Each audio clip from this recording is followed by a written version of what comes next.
Bom, boa tarde. Um prazer estar aqui, agradecer o convite do Zé Vicente, agradecer também a oportunidade de conhecer os colegas da antropologia e da geologia. E também já ter essa tarde aqui de tanto aprendizado. Quando a Aline me escreveu, me convidando para participar da mesa, foi há bastante tempo, inclusive. Ela me propôs o tema Cultura, Sociedade e Crise nos Andes, e eu tinha terminado uma disciplina que eu ofereci no Instituto de Letras, juntamente com outros dois colegas, professor Antônio Barros, professora Cláudia Caime, uma disciplina letiva em que nós passamos o semestre todo lendo este romance aqui, 2666, do Roberto Bolanho. E aí, quando ela fez a proposta Cultura, Sociedade e Crise nos Andes, eu disse, não, tudo isso é Bolanho. E aí, respondi para a Aline, pode ser alguma coisa sobre o Bolanho? Ela disse, claro, ótimo. Mas aí, agora, ouvindo o Pablo e ouvindo também o Roaldo e o Ricardo, teria tantas outras coisas, outros textos literários para apresentar. Enfim, vou me limitar ao Bolanho, mas o Arguedas é um grande escritor que mereceria uma fala aqui também associado à excelente exposição do Pablo sobre o Quijano. Acho que faríamos uma dobradinha excelente se eu tivesse escolhido falar do Arguedas. Faremos.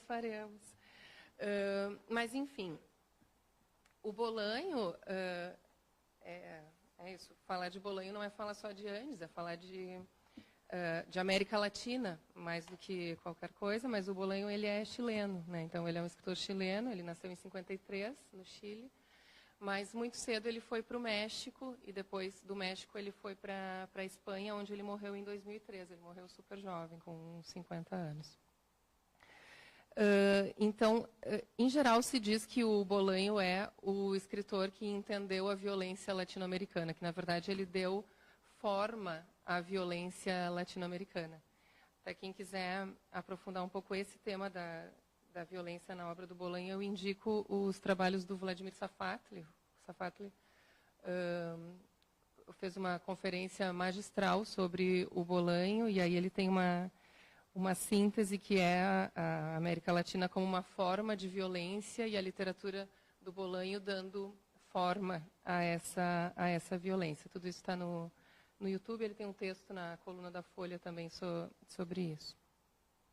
Mas, enfim, essa trajetória do Bolanho, ele permanece pouco tempo no Chile, vai ao México com 15 anos, com a família se estabelece lá. Ele volta em 73 em apoio ao governo do Allende, é preso quando o golpe do Pinochet triunfa, passa um tempo preso, depois consegue voltar ao México, onde fica exilado por 2 ou 3 anos, e aí sim se estabelece na Espanha até o final da vida.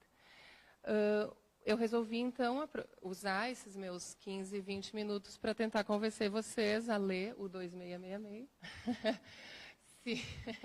É isso que eu vou apresentar, se já leram, a reler. Então, vou falar rapidamente do livro, que aí ele se passa muito mais no México do que no Chile, mas no finalzinho faço um pequeno comentário sobre a parte chilena do livro. Então, o 2666, na verdade, é um livro póstumo. O Bolanho morre em 2013 e o livro sai em 2004. Então, era o que ele estava escrevendo no final da vida. É um livro dividido em 5 partes. Ele deixa uma orientação para o editor de que essas 5 partes sejam publicadas separadamente, como 5 romances independentes. Ao fazer isso, ele está pensando muito mais mercadologicamente do que literariamente, porque ele acha que e isso ele deixa expresso, que ele acha que a família dele vai vai ter mais direitos autorais de 5 romances do que um. Então isso já dá uma notícia do quanto a vida dele não estava nada fácil, assim, ele escrevendo doente e pensando no que ele deixaria como herança aos seus descendentes. Aí o editor desobedece a orientação, porque entende que era o desespero de final de vida, e publica, então, esse romanção aqui, que na edição brasileira tem quase 900 páginas, na edição espanhola tem mais de 1000 páginas, dividido, então, em 5 partes. A primeira parte se chama a parte dos críticos. E tem muito a ver com o que os colegas acabaram de falar, porque são 4 críticos literários europeus, especialistas na obra de um escritor alemão que se chama Benno von Archimboldt. Esses 4 europeus são uma inglesa, um italiano, um espanhol e um francês. E aí tem toda uma até ridicularização desse mundo da crítica, desse mundinho meio quase de fofoca literária, mais do que de trabalho efetivamente sobre os textos. Então, há uma visada bastante crítica do narrador do livro sobre esses 4 críticos europeus. Então, eles são estudiosos desse escritor, é o que une os 4, eles se conhecem nesse circuito de congressos e tudo mais. E aí descobrem, tem uma pista de que o Benno von Archimboldt, esse escritor, teria terminado sua vida no México. Ele é um escritor alemão, mas teria no final da vida vindo à América. E aí esses escritores, esses críticos, fazem o mesmo percurso para buscar pistas sobre esse escritor no México.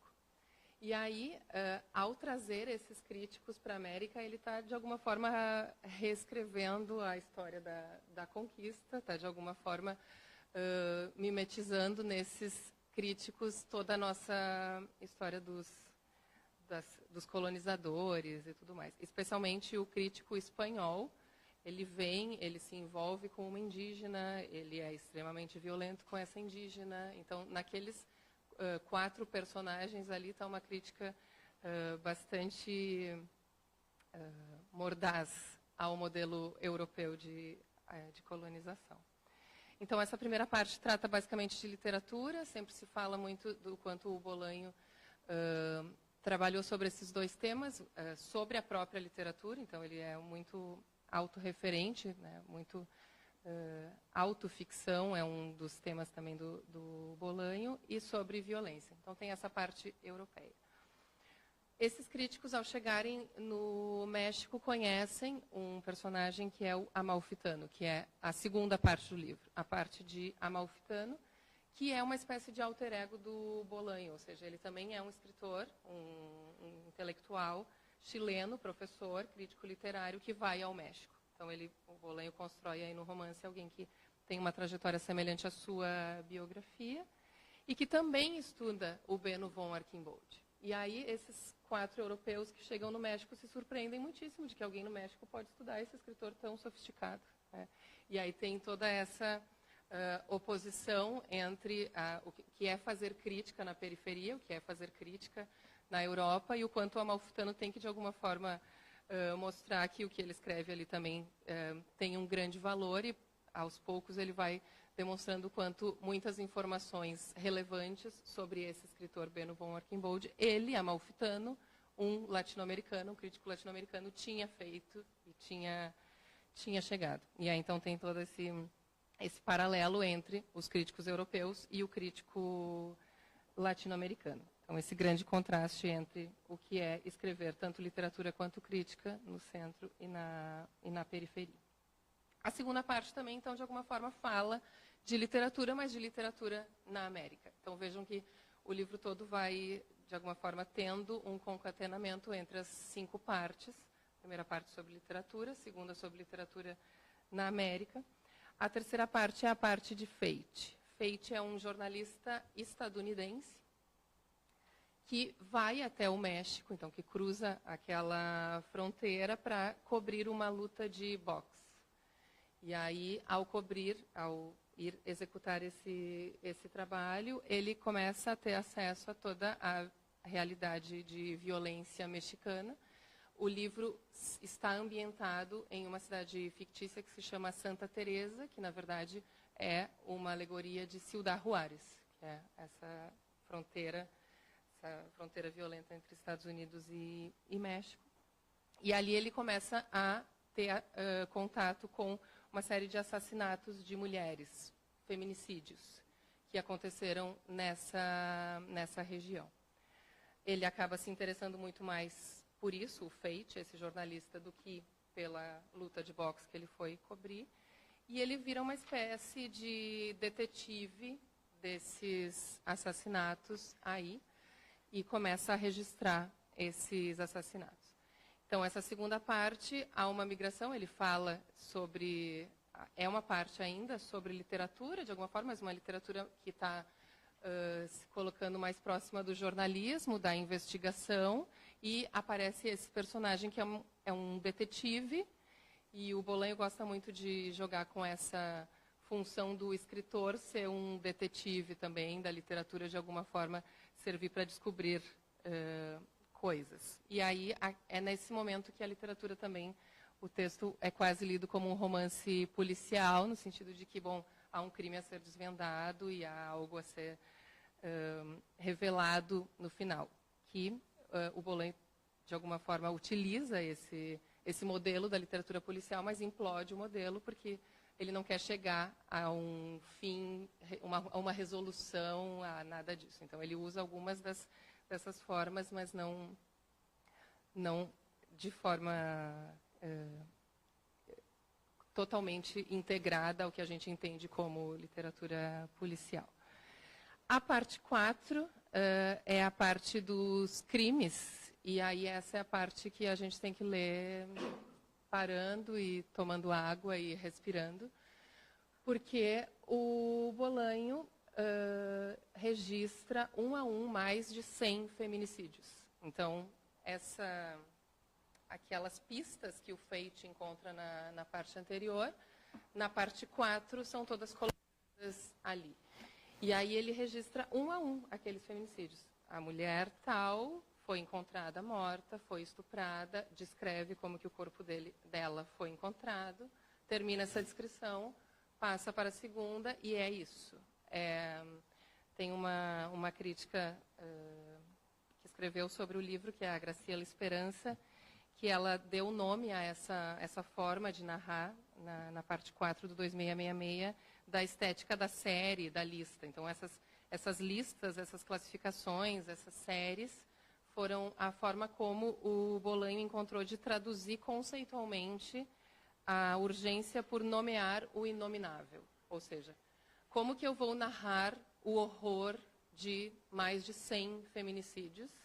Como narrar isso? E aí o Bolanho opta por não narrar na forma convencional como a gente narra, ele simplesmente lista, mostra aquilo ali quase como se fosse um forense.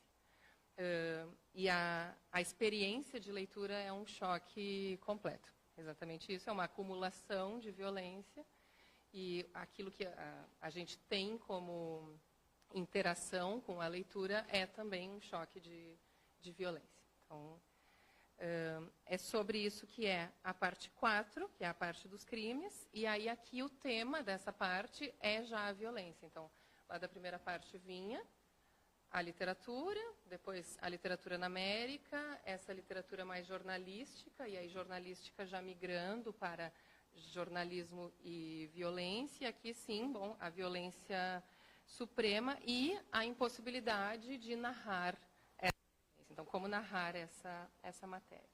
E isso vai desembocar na parte 5, que é a parte de Archambault, esse escritor alemão, que é o objeto de estudo dos críticos da primeira parte. Ele não só é um escritor alemão, ele é um soldado que participou da Segunda Guerra. Então, ele teve contato com o horror supremo do nazismo, ele viu o mal em sua manifestação mais terrível. Depois da guerra, ele resolve se transformar em escritor. E aí nós entendemos por que nós sabemos tão pouco do que o Benno von Archbold escreveu. Muito dele, a gente sabe dos críticos dele, a gente sabe dos estudiosos da obra dele, mas a gente não tem acesso ao que ele efetivamente escreveu. E aí aqui, então, o Bolanho radicaliza nessa questão de como narrar o mal, porque alguém que teve esse contato tão próximo como o mal provavelmente não conseguiu narrar nada daquilo. Então, a gente não tem acesso à obra dele, a gente tem acesso a ele, e ele aparece como uma figura fantasmal que todos querem entender e que todos querem, de alguma forma, capturar. Aqui, a violência extrema, essa violência do nazismo. voltamos ao tema centro e periferia, porque aí voltamos àquilo que a Alemanha fez com a experiência nazista, né? Voltamos com e o que a memória da experiência nazista significa na Alemanha, o quanto a sociedade, de alguma forma, assume a memória desse mal, e as políticas da memória vão nesse sentido de corrigir, de registrar essa memória, em oposição ao que se passa no México, né? Ao que se passa na periferia, aquela quantidade de crimes nunca solucionados e que não tem a autoria, e a leitura que fica dessa parte é uma leitura do tipo, bom, é isso, né? A Latinoamérica é uma forma de violência. Então, há uma naturalização da violência. Chegamos a isso e não é feito esse exercício de memória que, no final, na Alemanha. Então, essa oposição entre o que foi feito lá e o que não foi feito aqui, o quanto houve essa naturalização. É basicamente isso o enredo do livro. Ele é muito mais complexo do que isso. Obviamente, eu rebaixei grandemente a escrita do Bolanho. E só para encerrar com um comentário mais vinculado ao que a gente estudou aqui, na parte 2, que é a parte de Amalfitano, que pode ser essa parte mais vinculada ao Chile mesmo, né? O Amalfitano está em delírio, né? Então, ele está ouvindo vozes, o personagem está, de alguma forma, fora do seu juízo pleno, e ele começa a ler um livro que parece ser um livro dentro do livro, um livro ficcional criado pelo personagem. Esse livro se chama A Origem Grega dos Araucanos. E ele foi escrito por alguém que se chama Lonco Quilapán. Aí, bom, dentro da quantidade de excentricidades que o livro do Bolanho apresenta, isso é tido como mais uma invenção do Bolanho. E aí, como a gente passou um semestre lendo esse livro, a gente foi catar todas as referências que estavam aqui. E, bom, esse sujeito verdadeiramente existiu. Existiu uma pessoa no Chile, que era o professor César Navarrete, professor em Talca, que assumiu o nome de um cacique mapuche e passou, então, a se autonomear Lonco Quilapán. Ele viveu de 1909 a 2003 e ele verdadeiramente escreveu um livro que se chama A Origem Grega dos Araucanos. E o Bolanho incorpora isso dentro da escrita de delírio e tudo mais, passa por mais uma esquisitice. Tem um texto no Página 12, argentino, sobre esse livro, quando esse Lonco Quilapán morreu em 2003, o Página 12 registrou aí, e já fazendo referência ao quanto a gente ficou sabendo da existência do sujeito, porque o Bolanho o colocou aí como personagem.